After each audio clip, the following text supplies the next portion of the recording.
Olá, caros irmãos e caras irmãs, sejam muito bem-vindos a mais um estudo pelo Grupo Espírita Fraternidade. E nas terças-feiras nós fazemos a análise sequenciada do livro Pão Nosso, do autor espiritual Emmanuel, psicografia de Chico Xavier. Antes de apresentarmos o capítulo de hoje, iremos fazer primeiro uma leitura que vai servir como uma base introdutória que está muito relacionada ao assunto de hoje. Essa leitura se encontra no livro Episódios Diários, que é da autoria espiritual de Joana de Ângeles, psicografia de Chico Xavier. O título do texto é O Poder da Fé. Vamos dar uma olhada nele. A fé religiosa, assentada nas sólidas bases da razão, constitui equipamento de segurança para a travessia feliz da existência corporal. Luz acesa na sombra, aponta o rumo no processo humano para a conquista dos valores eternos. O homem sem fé é semelhante a barco sem bússola em oceano imenso. Quando bruxeleia a fé e se apaga por falta de combustível que a razão proporciona, ei-lo a padecer a rude provação de ter que seguir em plena escuridão, sem apoio nem discernimento. A fé pode ser comparada a uma lâmpada acesa colocada nos pés, clareando o caminho. Sustenta a tua fé com a lógica do raciocínio claro. Concede-lhe tempo mental, aprofundando reflexões em torno da vida e da sua superior finalidade. Exercita-a mediante a irrestrita confiança em Deus e na incondicional ação do bem. A fé é campo para experiências transcendentes, que dilatam a capacidade espiritual do ser. Com o dinamismo que a fé propicia, cresce nas tuas aspirações, impulsionando a vontade na diretriz da edificação de ti mesmo, superando impedimentos e revestindo-te de coragem com que triunfarás nos tentames da evolução. Conforme a intensidade da tua fé, agirás, fazendo da tua vida aquilo em que realmente acreditas. Então, com essa leitura, nós mostramos a importância da fé como combustível que norteia o barco da nossa existência atual. Porém, não é qualquer combustível. Precisa ser o combustível adequado para que as tormentas do mar da vida não venham a apagar a chama da nossa fé. E o combustível para manter a nossa fé inabalável, a nossa chama sempre acesa, é a fé raciocinada. Então, o texto trabalha com essa questão principal, para que a nossa fé seja sólida, seja robusta e possa ser o nosso apoio, o nosso lume em todos os momentos, especialmente naqueles de maior vicissitude, de maior dificuldade. É fundamental que essa fé seja suportada, seja estruturada pela razão esclarecida e precisa. Bom, vamos ver agora como isso tem muita ligação com o capítulo que é a base do nosso estudo de hoje, na verdade, que é o elemento do nosso estudo de hoje, que é o capítulo 129 do livro de Emmanuel, Pão Nosso, cujo título é Ao Partir do Pão. Para quem eventualmente não conhece ainda este livro, Emmanuel escolhe para cada capítulo alguma passagem do Novo Testamento que serve então para que ele faça as considerações acerca daquele tema. A passagem para esse capítulo 129, ela se encontra em Lucas, no capítulo 24, versículo 35, que diz o seguinte: E eles lhes contaram o que lhes acontecera no caminho, e como deles foi conhecido ao partir do pão. E é interessante, essas passagens, que muitas vezes quando a gente pega apenas um versículo, alguns versículos são bastante completos por si só, uma frase que já reúne toda a essência do pensamento. Esse, em particular, que Emmanuel escolheu para o capítulo 129, não se encaixa bem nesse caso. Para que nós possamos compreender com toda a plenitude o que significa esse versículo, é interessante compreendermos o contexto inteiro No caso, deste capítulo, é o último capítulo do Evangelho de Lucas, o de 24. Ele se inicia 3 dias após a crucificação de Jesus, quando um grupo de mulheres, dentre as quais Lucas destaca os nomes de Maria Madalena, Joana e Maria, mãe de Tiago. Então, esse grupo de mulheres se dirige ao sepulcro de Jesus para levar uma preparação de fragrâncias, de aromas, de especiarias, conforme rezava a tradição judaica da época. Então, elas se dirigem ao sepulcro para fazer a aplicação desses bálsamos, dessas especiarias, e ficam estarrecidas quando não encontram mais o corpo de Jesus naquele sepulcro. E ainda estão aturdidas quando notam a presença de 2 homens que possuíam vestes resplandecentes. Então, na hora, elas ficam atemorizadas e eles então questionam por que elas estavam ali buscando o vivente, já que Jesus tinha ressuscitado dentre os mortos. E elas, muito impressionadas pelo ocorrido, retornam, então, buscam o grupo dos apóstolos e narram para eles, com a riqueza de detalhes, o que tinha acontecido. Porém, elas não recebem crédito, porque na avaliação deles, aquilo não passava de desvairo daquelas mulheres. Mas ainda assim, Pedro, Simão e mais alguns outros apóstolos, que a Bíblia, que o Evangelho não cita neste momento, correm até o sepulcro de Jesus e constatam, para grande surpresa, que de fato o seu corpo não estava lá. Bom, nesse ínterim, 2 discípulos que se dirigem, eles estavam, esse grupo inteiro nesse momento estava em Jerusalém, e esses 2 discípulos, um deles de nome Cleifas, se dirigem a Emaús, que era nessa época era um vilarejo localizado, segundo a Bíblia, a 60 estádios ao norte de Jerusalém. O estádio, a medida romana, é de 185 metros, então teríamos aí entre 11 e 12 quilômetros. Então, Cleifas e esse outro discípulo se dirigem a pé para esse povoado de Emaús. E, no meio do caminho, um aparente desconhecido se reúne a eles. E, claro, eu poderia narrar os versículos bíblicos que descrevem esse trajeto de Jerusalém a Emaús, mas eu encontrei esse mesmo trecho retratado de uma forma bem interessante em um filme chamado A Vida de Jesus.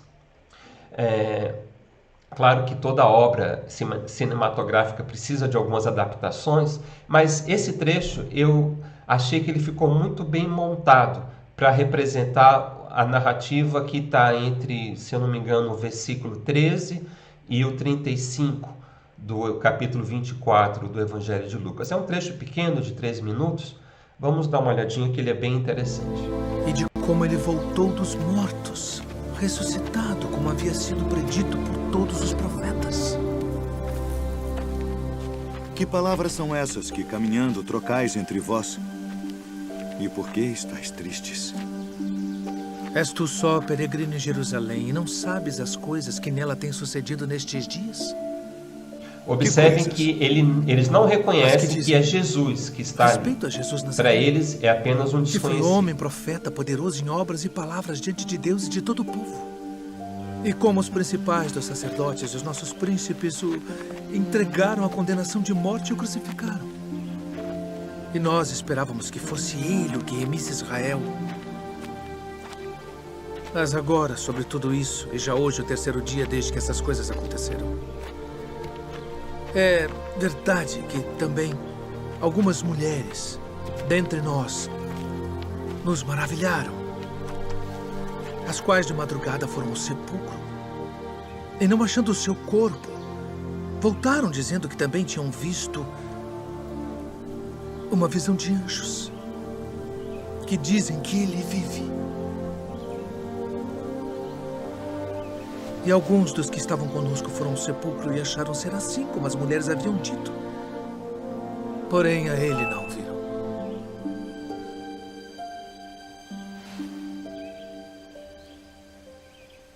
Honestos e tardos de coração para crer tudo que os profetas disseram. Porventura não convinha que o Cristo padecesse estas coisas e entrasse na sua glória?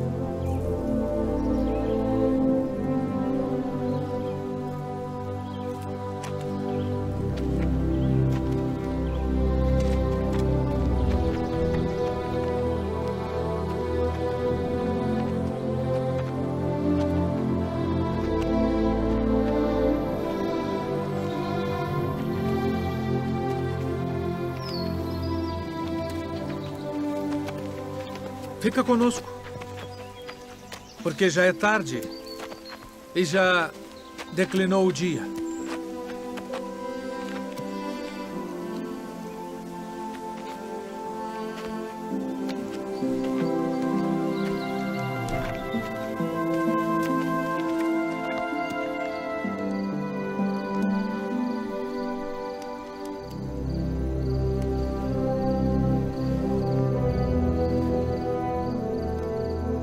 Pai nosso, graças damos por tuas muitas bênçãos.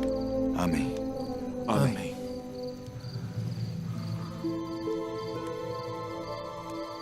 Porventura não ardia em nós nosso coração quando pelo caminho nos falava e quando nos abria as Escrituras? Devemos voltar a Jerusalém agora mesmo.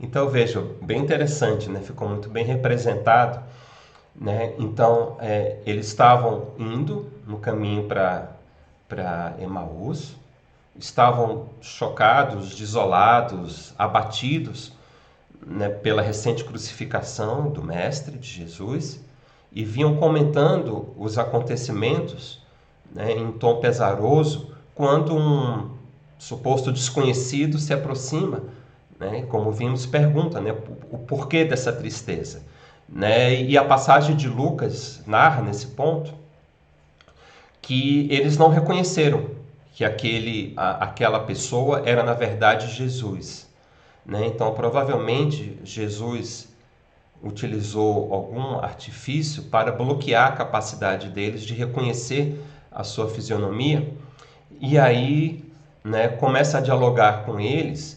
E, segundo a narrativa de Lucas, começa a explicar para eles todo o contexto do que aconteceu com Jesus. Começando com Moisés e os profetas. Então, imagine, todo aquele trecho, né, de 12 quilômetros, até chegar em Emaús, Jesus vai ensinando para eles, né? Na verdade, relembrando, né, porque, obviamente, se eles eram do grupo mais próximo dos apóstolos de Jesus, já tiveram inúmeras lições como aquelas. Mas como Jesus os encontrou abatidos, deprimidos, achou que seria realmente importante reacender a chama da fé no coração daqueles dois discípulos, de Cleofas e o outro, que Lucas não cita o nome, reacender neles essa chama e a certeza da fé.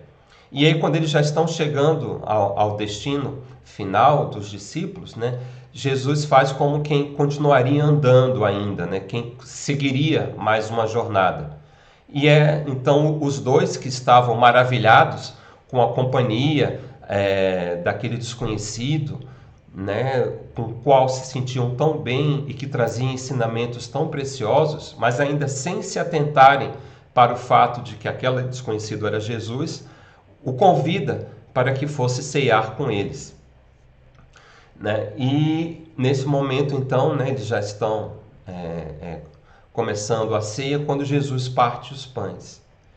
E aí, nesse momento, essa cena do modo como Jesus partia os pães foi o suficiente para que despertasse neles a capacidade de reconhecer que aquele desconhecido, na verdade, era Jesus.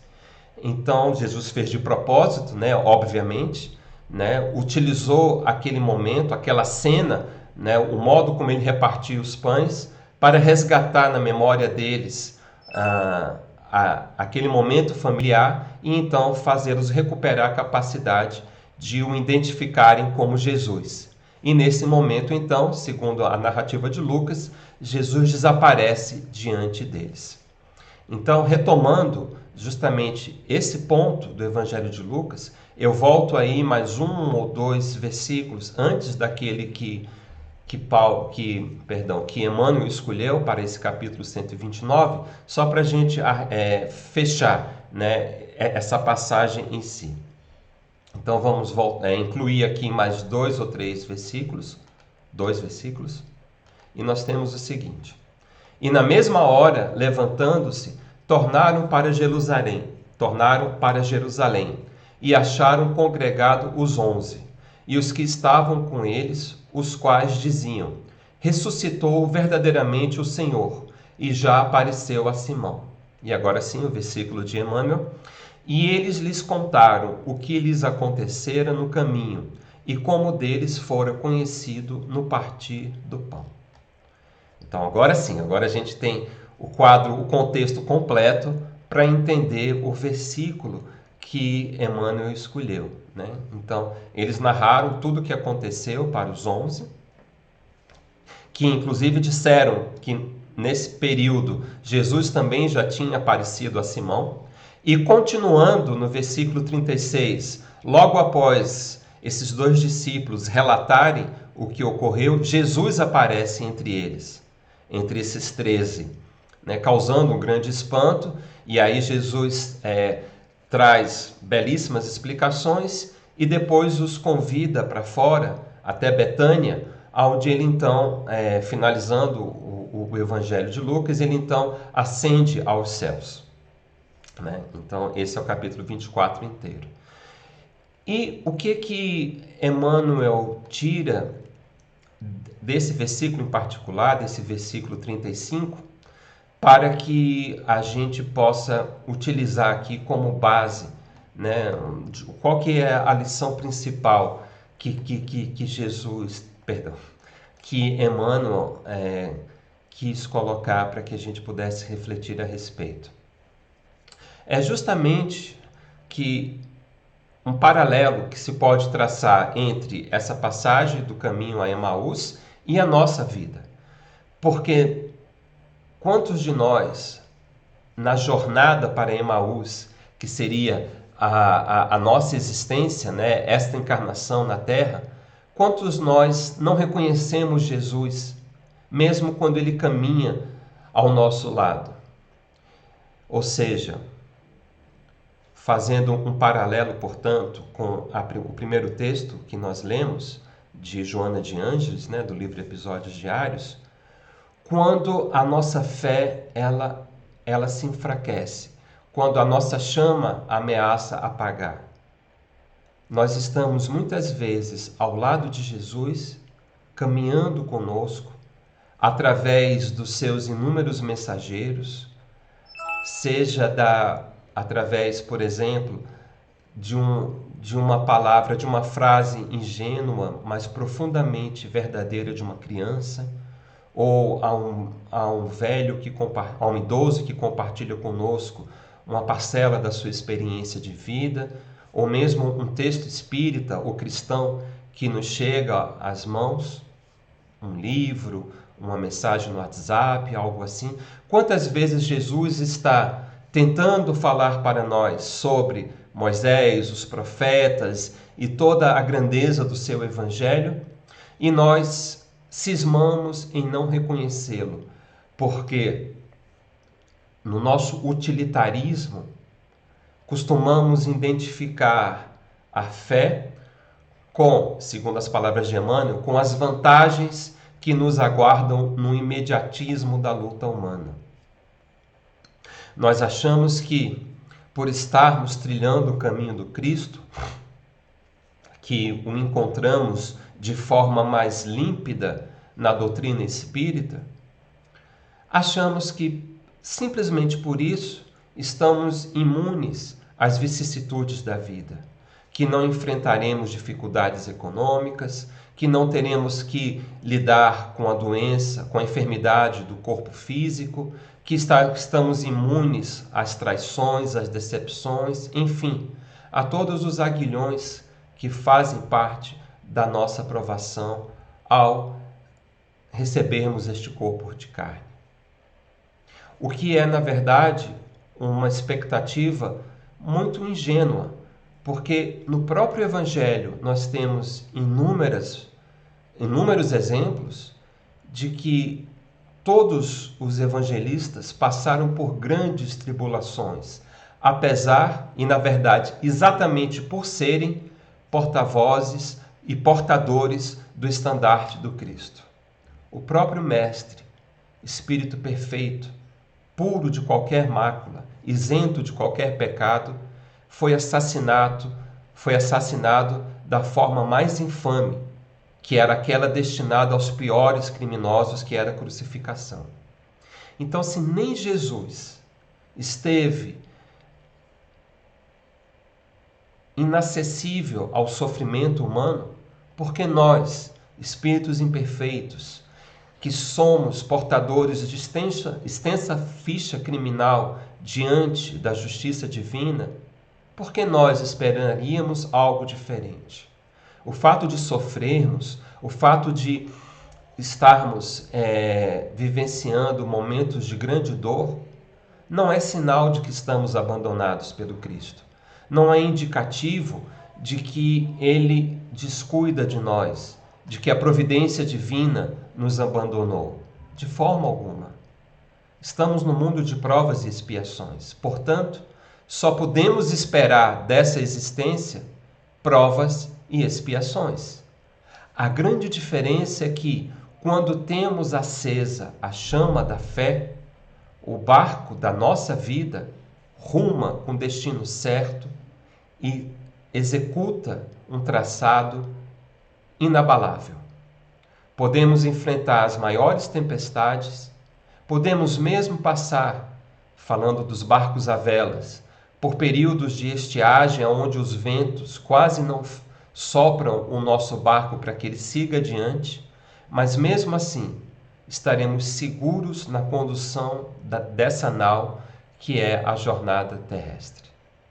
Porque a fé raciocinada nos permite compreender que a dor não é simplesmente uma punição, mas sim uma oportunidade para refletirmos sobre nós mesmos. Temos pleno conhecimento de que, nos momentos em que gozamos da felicidade, aonde passamos por situações momentâneas que tudo nos sorri, a tendência natural do ser humano é de se acomodar, de estacionar em uma zona de conforto. Situações, claro, que têm o seu mérito, como o viajante que faz uma pousada temporária em um oásis para recuperar suas forças e seguir o rumo da sua viagem, mas que são temporários.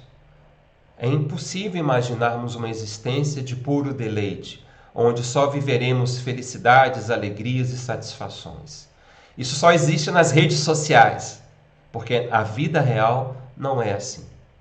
Então, daí a importância de termos, através da fé raciocinada, a consciência de que Jesus sempre está ao nosso lado. Inclusive, especialmente nas horas de amargura, nos momentos que temos que enfrentar as piores decepções. Então, reconheçamos que Jesus caminha ao nosso lado e que, por isso, não devemos esperar provas do seu amparo, provas de doação do seu amor através de acontecimentos materiais, de riquezas, de felicidades, porque tudo isso é efêmero. Nada disso nos pertence realmente, porque não levaremos para o mundo espiritual quando formos chamados de regresso ao nosso lar. O que levamos é o nosso tesouro interior, as conquistas que realizamos, a sabedoria adquirida ao longo da jornada, as arestas da nossa personalidade que conseguimos aparar, o quão mais humildes, o quão mais simples, o quão mais generosos, o quão mais benevolentes conseguimos nos tornar. Esse é o convite que Jesus nos faz diariamente. Então, essa estrada para Emaús nunca é trilhada sozinha. Estamos sempre na companhia, no amparo, na assistência amorosa do nosso querido Mestre Jesus. Que possamos, portanto, nunca esquecer disso.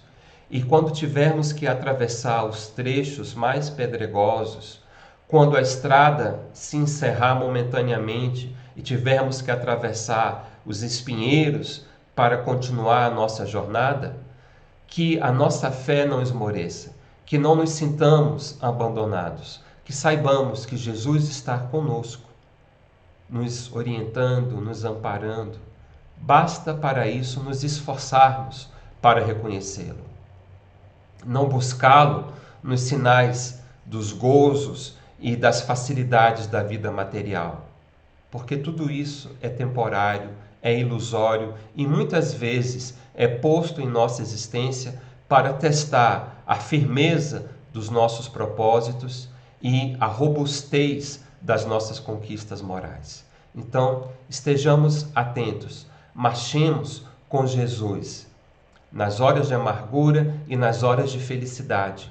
Lembremos do nosso Mestre querido que nunca nos abandonou, que está sempre conosco e que nos apoia e nos fortalece para que sigamos adiante, vencendo a nós mesmos nas batalhas que travamos a cada dia de nossa existência. Então, para concluir as nossas considerações, as reflexões do nosso estudo de hoje, eu gostaria de fechar com um pequeno trecho de uma outra obra de Emmanuel, na verdade, uma obra de espíritos diversos chamado Nosso Livro, onde o capítulo 28, este sim, traz um texto de Emmanuel que termina da seguinte forma: Meu amigo, se procuras o Cristo, acorda e segue para diante, trabalhando e amando, construindo para o bem e perdoando sempre. Em verdade, todos os seres da terra, desde o verme ao sábio, vivem e sentem, alimentam-se e se reproduzem, mas não te esqueças de que somente Jesus é o doador da vida abundante. Então, essas foram as nossas reflexões com base nesse belíssimo capítulo de Emmanuel. Essa última exortação de Emmanuel também é muito importante, porque para que a fé raciocinada possa manter-se robusta, ela precisa estar em ação. Como já bem pontuou André Luiz, não me recordo agora a obra, Sinal Verde, se eu não me engano, mas pode ser outra, ele nos afirma que a fé sem obras é irmã das obras sem fé. Então, para que a nossa fé se sustente na base esclarecida do raciocínio, da razão clara, é importante que estejamos também operando na seara do Cristo, trabalhando, amando e perdoando com benevolência aos nossos irmãos, assim como também precisamos da benevolência dos nossos irmãos para que perdoem os nossos deslizes e as nossas temporárias imperfeições. Então, caros irmãos, esta foi a mensagem para o estudo de hoje. Agradeço àqueles que nos acompanharam até este momento e rogo ao nosso querido Mestre Jesus que ampare as nossas forças e ilumine a nossa mente e o nosso coração para que nunca esmoreçamos. Esteja conosco, Mestre querido, mas principalmente ensine-nos a estar convosco, hoje e para todo sempre. Que assim seja, que tenhamos todos uma excelente noite, um excelente dia e uma excelente semana. Muito obrigado e até a próxima.